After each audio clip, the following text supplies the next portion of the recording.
जय हिंद दोस्तों, welcome back to our channel Gurukul Kaksha. दोस्तों, हम लोग जानते हैं कि हमारे देश में कोरोना का स्थिति बहुत खराब है। हमारे देश में ऑक्सीजन कंसंट्रेटर, ऑक्सीजन बेड्स वगैरह सब चीज की कमियां चल रही है। हमारे सरकार जो है हमारे हॉस्पिटल की फैसिलिटीज को अच्छे से मेंटेन नहीं कर पा रहे। इसके कारण बाहर के देश, बहुत सारे देश है जो आ रहे आगे और भारत को मदद कर रहे हैं। लेकिन आपको क्या लगता है, इससे भारत को कोई लॉस है? शॉर्ट टर्म के लिए अगर हम लोग देखें, मतलब अभी कोविड एरा के लिए अगर हम लोग देखें, तो हम लोग को तो लगेगा ये तो हम लोग का गुडविल डिप्लोमेसी, हम लोग हमेशा सबका मदद करते हैं, उसके बदले जो बाहर की देश है वो भी हमारा मदद कर रहा है। लेकिन ऐसा नहीं है दोस्तों, इसके पीछे उनका भी लाभ है, वो भी एडवांटेज उठाना चाहते हैं। तो चलिए हम लोग देखते हैं इससे हमारे भारत देश को क्या नुकसान है। सो दोस्तों, अगर हम लोग इसका नुकसान देखें भारत देश के लिए, तो वो डायरेक्टली इनडायरेक्टली हमारे जो फॉरेन पॉलिसी है, भारत का जो फॉरेन पॉलिसी मतलब दूसरे देशों के साथ जो रिलेशन है उस पर असर पड़ेगा। तो आप सोच रहे होंगे कैसे? तो पहला आप समझिए कि भारत का जो रीजनल डोमिनेशन है, मतलब जो रीजनल कंट्रीज है जैसे श्रीलंका, नेपाल, भूटान, इस तरह के जो कंट्रीज है, इस तरह के कंट्री मतलब जो अगल बगल के कंट्रीज है, जो भारत के नेबर कंट्रीज है, ठीक है। इसमें भी हम लोग एक वीडियो बनाए थे, भारत के कौन से कंट्रीज बॉर्डर शेयर करता है, आप लोग वो देखे होंगे तो आपको और अच्छे से समझ में आएगा।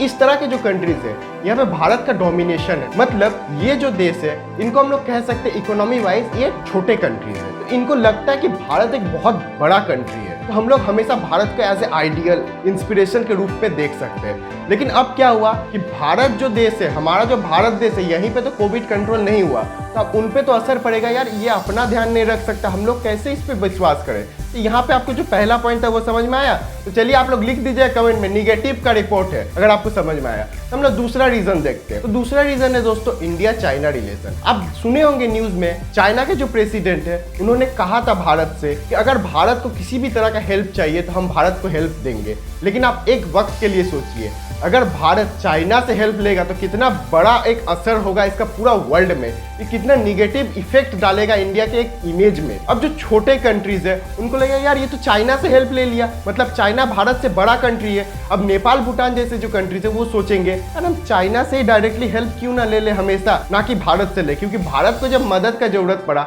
भारत तो चाइना के पास गया। इसका मतलब क्या? चाइना भारत से सुपेरियर है। तो जो दूसरा रीजन था दोस्तों वो भी समझ में आया? लिख दीजिए निगेटिव की रिपोर्ट है सर। चलिए हम लोग मूव करते हैं अब तीसरे में। जो तीसरा रीजन है दोस्तों वो है नाम में असर पड़ेगा। नाम मतलब नॉन अलाइन मूवमेंट।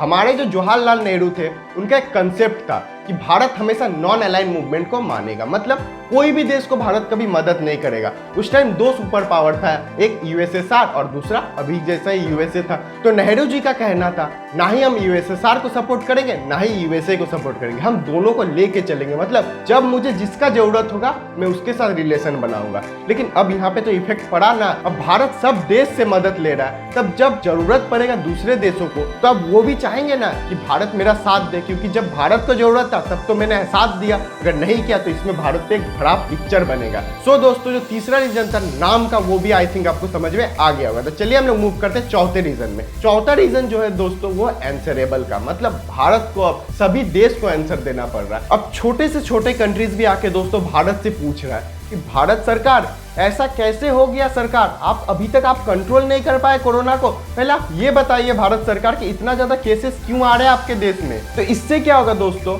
भारत को एक आंसरेबल कंट्री बन जाना पड़ेगा। जबकि हमारा कहना है हम सोवरेन है, हमारा जो प्रीएम्बल है उसमें भी लिखा हुआ है कि India is a sovereign country, मतलब हमें बाहरी देश से हमें कोई मतलब नहीं है। लेकिन अब हम तो मदद ले रहे हैं ना, एक छोटा कंट्री से भी हम मदद ले रहे हैं, हमें ताइवान से भी मदद लेना पड़ा है। तो आप सोच सकते हैं भारत का स्थिति क्या था। तो यहाँ पे सॉल्यूशन क्या बनता है दोस्तों? यहाँ पे सॉल्यूशन ये बनता है दोस्तों कि सरकार लॉकडाउन लगाए, 10 दिन 15 दिन शॉर्ट टर्म का लॉकडाउन लगाए और गरीबों को तो खाना प्रोवाइड करे ही इस टर्म के लिए। जिनका रिवर्स माइग्रेशन हो रहा उन पे विशेष ध्यान दिया जाए। हम लोग जो करंट अफेयर सीरीज था उसमें भी हम लोग लिखे थे मनरेगा जो एक्ट है उस पर और ज्यादा पैसा लगाना चाहिए भारत सरकार को। इस तरह की चीज है। लेकिन और एक इंपॉर्टेंट चीज है, लॉकडाउन का मतलब सिर्फ ये नहीं कि लोगों को घर में रहना चाहिए। लॉकडाउन का मतलब ये है कि अगर आप 10 दिन के लिए लॉकडाउन लगा रहे हैं, आप जो हॉस्पिटल फैसिलिटीज है उसको डबल कर दीजिए। अगर किसी हॉस्पिटल में 10 बेड है उसको आप 50 बेड करिए, 5 गुना 10 गुना 50 गुना करिए, क्योंकि आपको सरकार इसलिए बनाया गया ताकि आप हमारा मदद करें समय में। आप हमसे हैं और हम आपसे हैं, तो आपका यहाँ पे ये रोल होता है। आप रैलियां नहीं करिए, आप भाइयों और बहनों मत करिए, आप खेला हवे मत करिए, लेकिन आपका यहाँ पे रोल आता है सरकार कि आप जो लोगों हैं, जो गरीब लोग हैं, सबको जरूरत है सरकार जी, आप हमारा बात को सुनिए, गुरुकुल कक्षा के वॉइस को सुनिए, पूरे भारत का वॉइस को सुनिए, एक गरीब व्यक्ति का वॉइस को सुनिए। और आप ये इंश्योर करिए कि ये जो कोरोना का पीरियड है, यहाँ पे आप अगर लगता है आपको कि लॉकडाउन लगना चाहिए तो आप लॉकडाउन लगाइए, लेकिन जो बातें, जो हमारा सजेशन है, जो रिसर्चर का कहना है, हम कौन होते हैं, हम तो एक छोटे इंसान है, लेकिन जो रिसर्चर है उनका तो बात आप मानिएगा।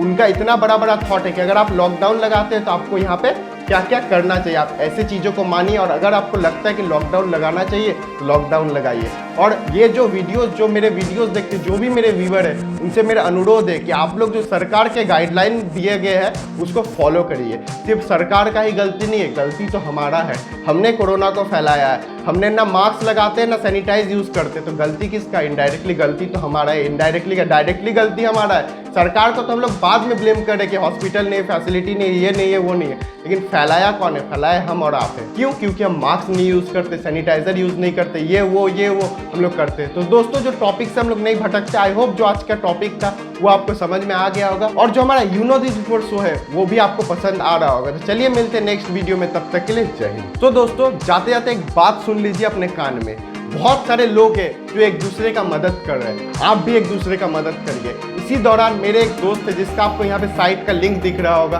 उसमें आप क्लिक करिए। अगर किसी को भी मेडिकल फैसिलिटीज़ का, बेड्स के बारे में जानना हो, हॉस्पिटल जानना, कुछ भी जानना, उसके बारे में आपको इस साइट में पूरे जेन्युइन रिपोर्ट मिलेगा। ये मेरा दोस्त का साइट है, आप इसको सपोर्ट करिए और आप शेयर भी करिए और हमारे वीडियोज़ को भी शेयर करिए। चलिए दोस्तों, मिलते हैं नेक्स्ट वीडियो में।